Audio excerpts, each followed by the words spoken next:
우리의 신앙생활은 제자 만드는 겁니다. 네, 제자 만드는 것을 예수님께서 교회를 통해서 하기 원하셔요. 우리 부목자로 세워주신 세움 받은 김현경 자매님을 한 명이 또 제자로 이렇게 세움받게 된 예향 목자 김정 목자님 그동안 너무 수고 많이 했습니다. 네. 여러분도 이렇게 목자로 부목자로 다 세움받으셔가지고 제자가 되는 그 길에 적극적으로 동참하시기를 바라겠습니다.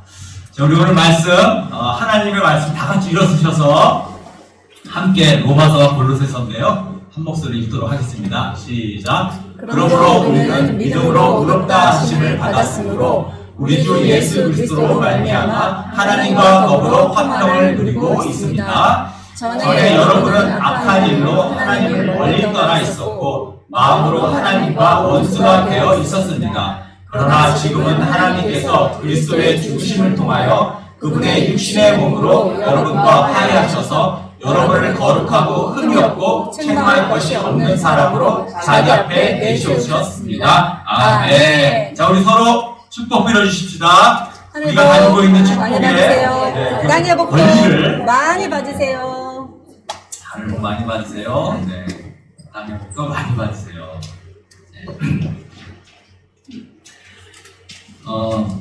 다들 이렇게 우리가 이 땅에 살면서 가치 있는 삶을 살기 원하죠. 내가 죽었을 때 참 잘 살았다라고 그렇게 인정받는 삶을 살고 싶은 것이 우리의 본능인 것 같아요. 근데 이제 이런 삶을 우리가 살 때 그 가치의 기준을 세상에 두느냐, 세상에 두게 되면 우리가 이제 실망만 오게 된다는 거죠. 우리의 삶의 가치를 사람이 아니라 하나님에게 두어야만이 우리는 진정한 성공의 삶을 살 수 있을 겁니다. 하나님 눈에 성공한 사람, 하나님이 인정해주는 삶을 사는 사람, 그렇게 살리려고 우리는 결심해야 될 것 같아요.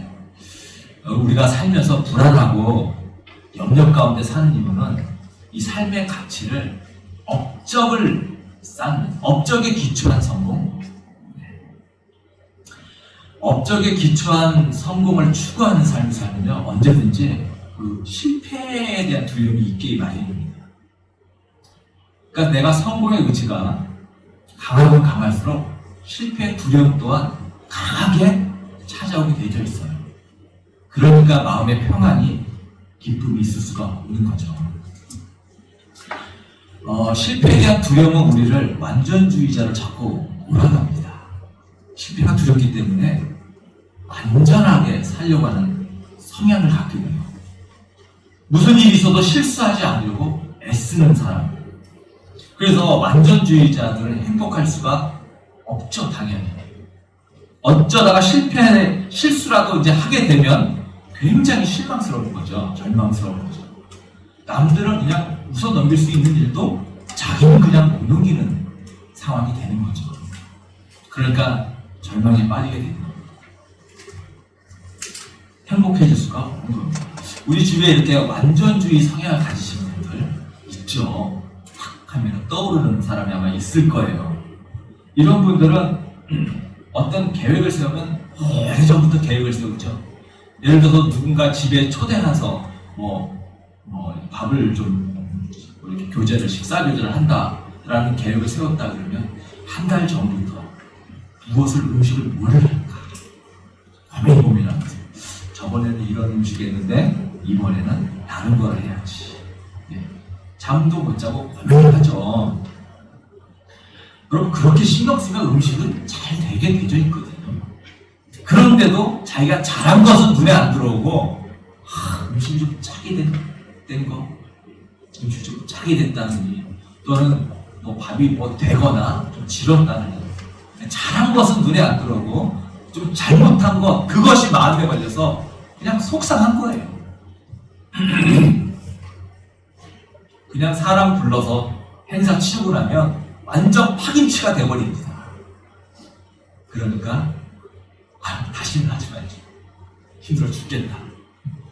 손님 불러서 즐겁고 재밌고 즐기고자 하는 건데 전혀 즐기지 못하고 실패에 대한 두려움 때문에 인조이를 못하는 겁니다. 그래서 우리가 이런 실패에 대한 두려움, 실패에 대한 두려움을 갖고 사는 동안에는 우리는요, 행복할 수가 없어요.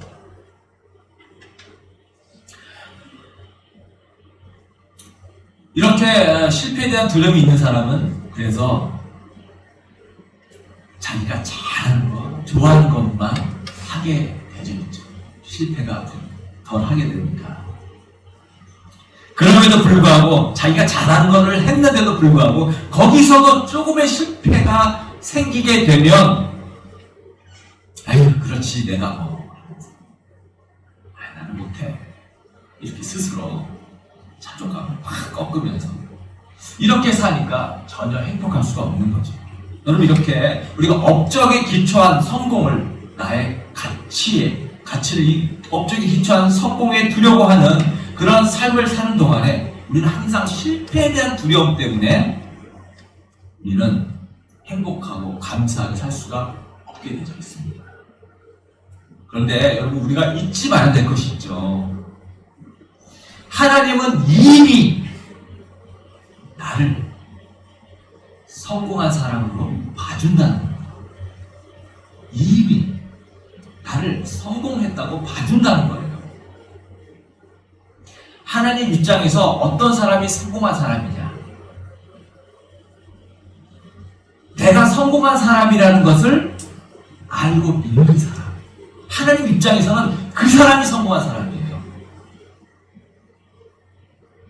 그래서 우리가 읽은 로마서 5장 1절 말씀이 바로 그런 말씀이거든요. 그러므로 우리는 믿음으로 의롭다 하심을 받았으므로 우리 주 예수 그리스도 말미암아 하나님과 더불어 평화를 누리고 있습니다. 여러분, 우리는 믿음으로 의롭다 하심을 받았대요. 우리는 의로운 사람이라는 얘기예요. 의로운 사람. 성경에서 의로운 사람이라 그러면 완전한 사람을 얘기해요. 완전한 사람. 여러분, 의인이 되려면요, 해서는 안 될 일 하면 안 되죠. 안 되죠. 의인인데. 나쁜 짓 하면 당연히 안 되죠. 의인이니까. 해서는 안 될 일, 하지 말아야 될 일, 당연히 안 해야 될 뿐만 아니라 해야 될 일도 하나도 빠지지 않고 하는 사람이 의인인 거예요. 그래서 정말 우리가 의인이다 라고 할 때는 우리의 행동만 의로운 게 아니라 여러분, 우리의 마음속에 있는 내 증오, 용서하지 못하는 이런 마음, 누구 생각하면 부글부글 끓어오르는 거, 여러분, 이런 생각을 가지고 있는 동안에는 내가 의인이 되지 못하는 거거든요. 그래서 의인이라고 하면 행동뿐만 아니라 내 마음과 내 생각과 내 말까지도 완전해야 됩니다. 그게 의인이에요. 그러니 우리가 어떻게 이 세상에 살면서 의인이 될 수 있겠습니까? 아무도 의인이 될 수가 없죠. 그런데 하나님께서 예수님을 주님으로 영접하면 다른 거 보지 않고 예수님만 내가 인정하면, 받아들이면 우리를 의인으로 인정해 준다는 거예요. 깨끗한 사람으로 봐준다는 거예요. 그래서 그 순간부터 우리가 의인이 되었다는 겁니다. 여전히 내 행동과 말과 내 생각으로 잘못하고 죄를 짓지만 그래도 의인으로 봐준다는 겁니다. 이게 엄청난 겁니다. 의인으로 봐준다는 겁니다. 그래서 천국을 갈 수 있는 거죠. 천국은 죄가 1도 없는 사람이 갈 수 있는 것입니다. 그래서 하나님께서 저를 보실 때 박영렬로 보는 게 아니라 여러분, 내 안에 있는 예수 그리스도를 보는 거예요. 왜? 우리가 받아들였기 때문에. 내 안에 예수 그리스도를 보기 때문에 하나님께서 나를 그리스도를 보는 것처럼 의롭게 봐주신 겁니다. 우리가 그런 의로운 사람이라는 거예요. 바로 로마서 5장 1절이 그런 말을 하고 있는 거예요. 우리는 믿음으로 의롭다 하심을 받았으므로 이미 아직 안 받은 분이 혹시 계시면 빨리 예수님 영접하셔야 됩니다. 그리스도로 말미암아서 하나님과 더불어 평화를 누리고 있습니다. 그래서 하나님께서 여러분 한 사람 한 사람 보실 때에 의인으로 보십니다. 십계명 하나도 빼지 않고 다 지키는 사람으로 보시는 거예요. 이웃을 내 몸처럼 사랑하는 사람으로 봐주십니다. 마음을 다해서, 뜻을 다해서, 목숨을 다해서 하나님을 사랑하는 사람으로 봐주십니다. 여러분, 이게 바로 진정한 성공한 사람이죠. 하나님의 눈에 의로운 사람으로 봐주는 거예요. 이 이상 더 성공한 삶이 없죠. 여러분, 내가 정말 예수님을 영접해서 의인이 됐다. 하나님 눈에 내가 의로운 사람이 됐다. 믿으시는 성도님 되시기를 축원합니다. 아멘. 아멘. 간혹가다 그런 생각 들기도 해요. 그럼 내가 하나님 앞에 의로운 사람 구원받고 천국 가면 막 살아도 되겠다. 끝났습니까? 막 살아도 되겠네. 그냥 뒤에도 또 저도 의인인데 괜찮겠네? 문제 없겠네? 이런 생각 할 수 있죠. 네, 문제 없어요. 문제 없습니다. 여전히 의인이에요. 내가 예수님 영접함으로. 그런데 우리가 예수님으로 인해서 내가 하나님 앞에 의롭다, 깨끗하게 되었다, 이것을 믿는 사람은 여러분 막 살 수가 없죠. 그게 문제죠. 여러분 한번 막 살아보세요. 여러분 그게 안 돼요. 안 되게 되어 있습니다. 왜 그런가? 왜 죄 가운데 계속해서 빠질 수가 없는가? 우리 PPT 넘겨주시면, 의롭다함을 받은 사람이 막 살 수 없는 이유 첫 번째, 하나님의 사랑이 우리를 강권하기 때문입니다.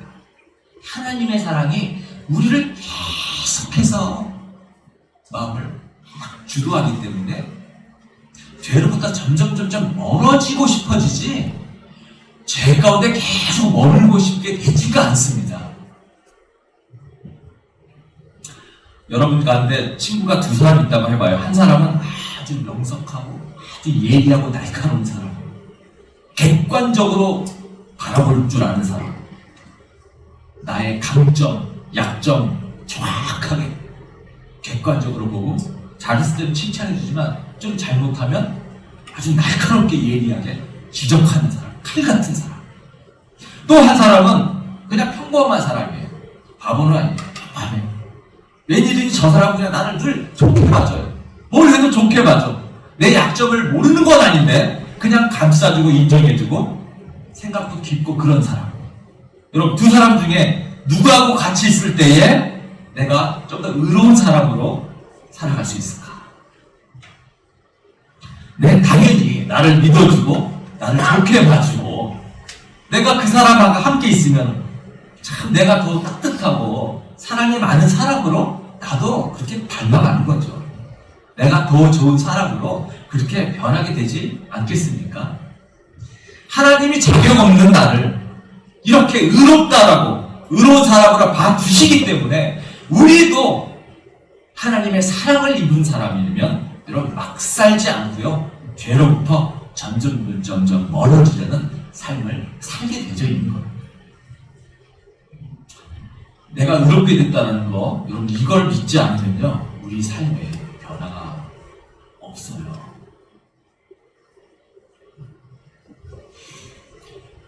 자, 그 다음에 두 번째, 죄에 빠질 수 없는 두 번째 이유는 죄의 파괴력을 보기 때문에 그렇습니다.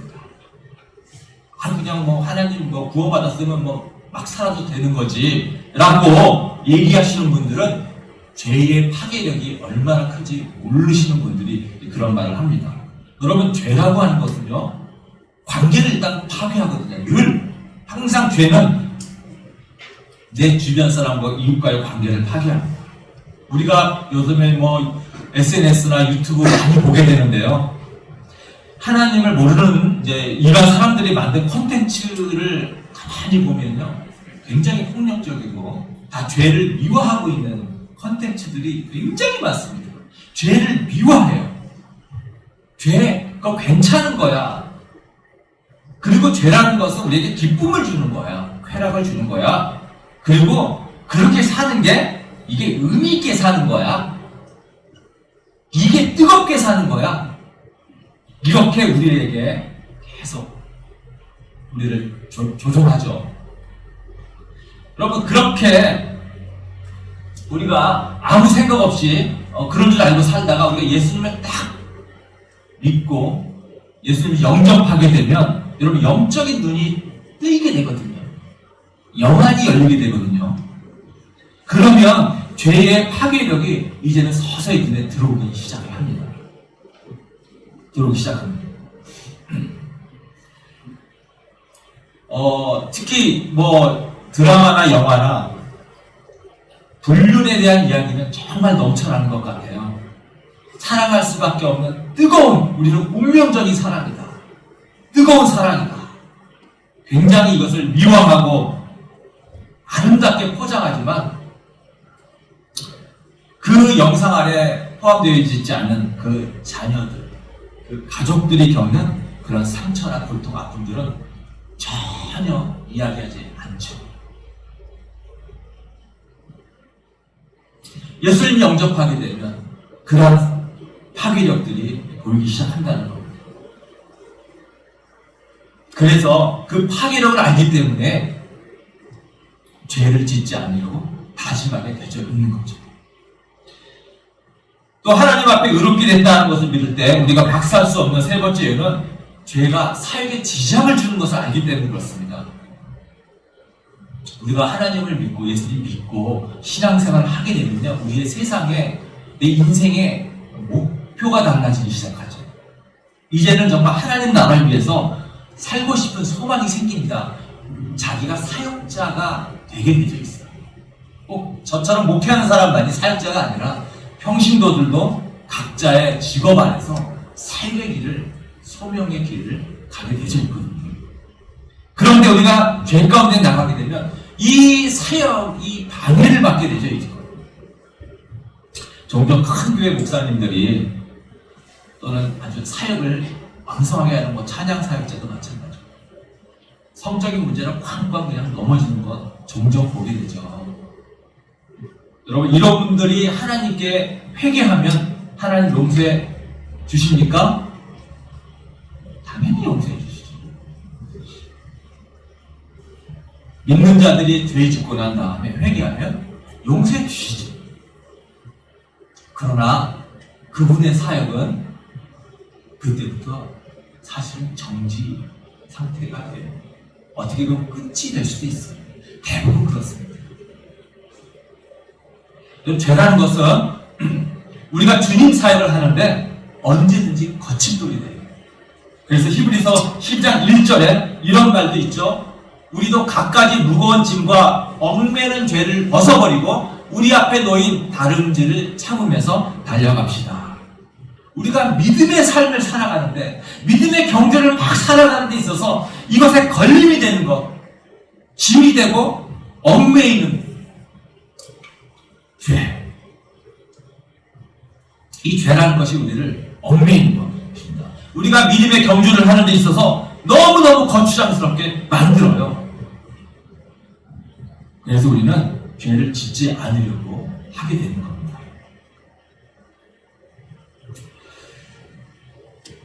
하나님께서 예수님으로 인하여서 나는 이미 의인이 되었다, 이미 성공한 사람이 되었다 하는 것을 여러분들 꼭 믿으시는 성공하신 여러분이 되기를 바랍니다. 하나님이 이미 그렇게 보셔요. 하나님과의 관계에 있어서 내가 뭐 더 할 것이 사실상 없습니다. 여러분, 의롭게 되려고 뭐 할 것이 없어요. 이미 나는 의인이기 때문에 그렇습니다. 그래서 하나님 믿고 난 다음에도, 예수님을 믿고 난 다음에도 예수님께 칭찬 듣기 위해서, 내가 인정받기 위해서 막 애쓰는 분들이 있는데, 여러분 그렇게 살면 재미가 없어요. 신앙생활 재미가 없어요. 평화가 없어요. 평안이 없어요. 그렇게 살면. 여러분, 우리 가끔 가다가 노를 못 하시는 분들이 있습니다. 노를 못 하시는 분들. 성격, 자기의 성격이다, 기질이다, 이런 그렇게 넘기실 문제만은 아닌 것 같아요. 노를 못 하시는 분들, 내가 이걸 노를 하게 되면 저 사람이 나를 어떻게 생각할까? 이게 참 착한 마음이거든요. 그래서 참 컴플렉스일지도 모르겠습니다. 그래서 난 어떻게 생각할까? 서운하게 생각하지 않을까? 그런 두려움 때문에 늘 오케이, 예스. 여러분 이렇게 살면 마음 기쁨이 없어요.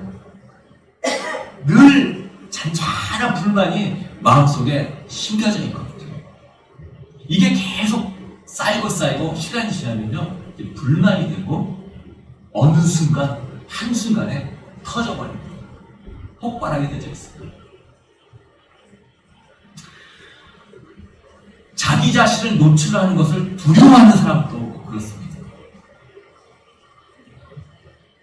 두려움 때문에 꼭 자신을 이중, 삼중, 두겹, 세겹 감싸고 사는 사람들, 도무지 자기 속 얘기를 안 하는 사람들 있죠.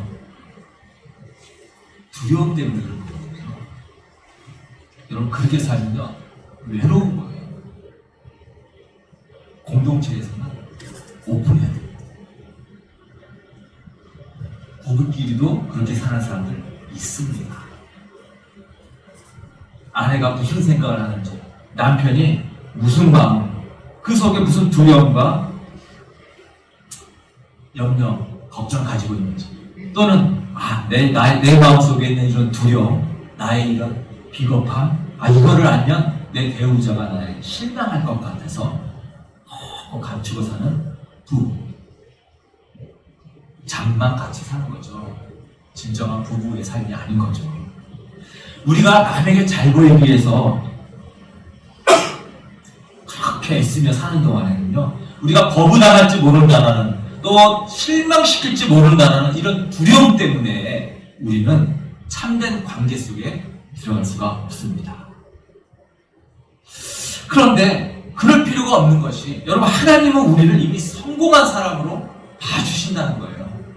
우리를 이미 인정해주고 계셔요. 고린도서 1장 21절 20절 우리가 아까 읽었던 말이 그런 말입니다. 전에 여러분은 악한 일로 하나님을 떠나 있었고 마음으로 하나님과 원수가 되어 있습니다.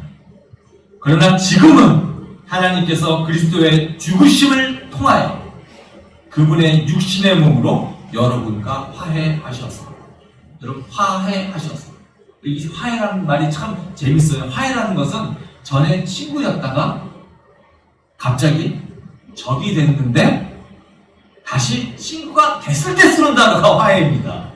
그죠? 이것을 화해. 우리와 하나님과의 관계가 그랬다는 거예요. 우리가 죄 때문에 하나님과 친구였는데 죄 때문에 하나님의 적이 되었었던 그런 시간이 있었다는 거예요. 우리가 하나님을 배신했던 거예요. 하나님과 원수가 되었던 거예요. 그런데 예수님을 십자가에 돌아가시게 함으로써 우리 대신 죄를 형벌을 받게 하시고, 그렇게 해서 우리와의 화해의 길을 트셨다는 거예요. 왜요? 우리로 하여금 거룩한 사람이 되게 하려고, 흠없는 사람, 책망할 것이 없는 사람이 되게 하려고. 그래서 예수님을 영접한 사람은 하나님께 더 이상 잘 보일 필요가 없습니다. 우리를 의인으로 인정해 주시기 때문에. 하나님 뜻에 어긋나는 것이 하나도 없는 사람, 그냥 하나님 앞에 거룩하고 잘못한 것 하나도 없고 예수님처럼 사는 사람, 우리를 볼 때 하나님 그렇게 보십니다. 너무너무 사랑스럽게 보이시는 거예요. 우리가 하나님과 화목하게 되었습니다. 여러분, 제가 여러분을 위로하기 위해서 하는 말이 아니고요, 이게 성경이 말해주고 있는 진리의 말씀이에요. 여러분 꼭 믿으십시오. 그래서 하나님 마음에 들려고 애쓰지 마시고 이미 하나님 마음에 든 사람이 됐다라고 믿으십시오. 여러분, 하나님 여러분을 사랑하고 너무너무 좋아하세요. 제가 좀 부끄러운 얘기지만 제가 넷플릭스 통해서 영화를 참 자주 보는 것 같아요. 다니엘 금식 기간에 이거 참느라고 정말 힘들었어요. 커피보다 더 힘들더라고요.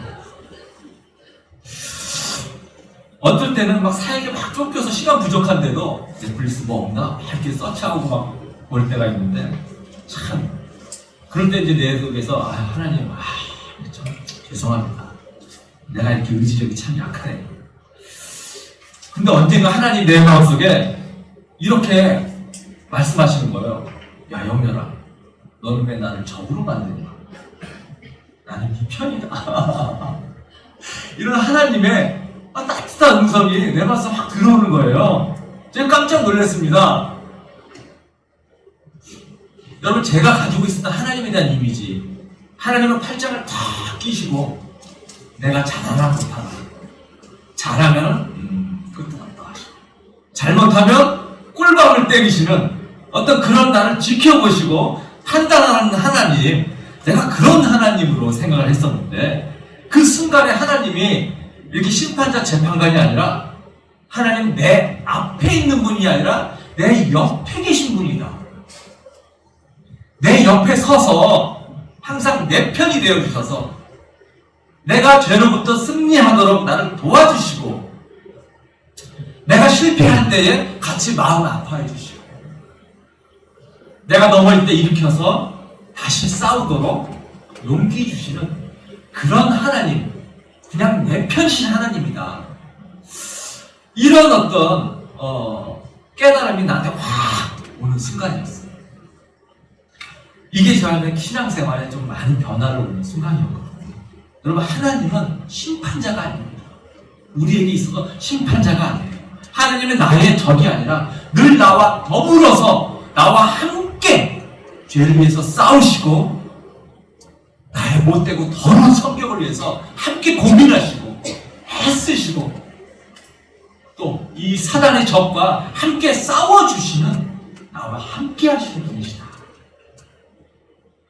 여러분, 그런 분이시라는 거예요. 하나님은 항상 나와 같은 편이십니다. 근데 여러분들이 잘못하고 넘어질 때 여러분, 하나님이 마음 아파하시는 거예요. 꿀밤 때리고 판단하시는 게 아니에요. 마음 아파하십니다. 그래서 우리가 그런 주님의 사랑에 보답하는 길은, 여러분, 그럴 때 툭툭 털고 그냥 당당하게 일어서는 거예요. 하나님이 그럴 때 기뻐하시는 거예요. 성도님들, 이제 마무리하도록 하겠습니다. 우리는 하나님 앞에 의로운 사람이 되었습니다. 여러분, 부족하고 실수하더라도 하나님께서는 여러분 안에 있는 예수 그리스도를 보시기 때문에 여러분은 의로운 사람이다. 하나님이 그렇게 봐주신다는 것을 여러분 잊지 마시기를 부탁드립니다. 그래서 하나님과 평화롭고 화평한 가운데 하나님과 관계를 누리십시오.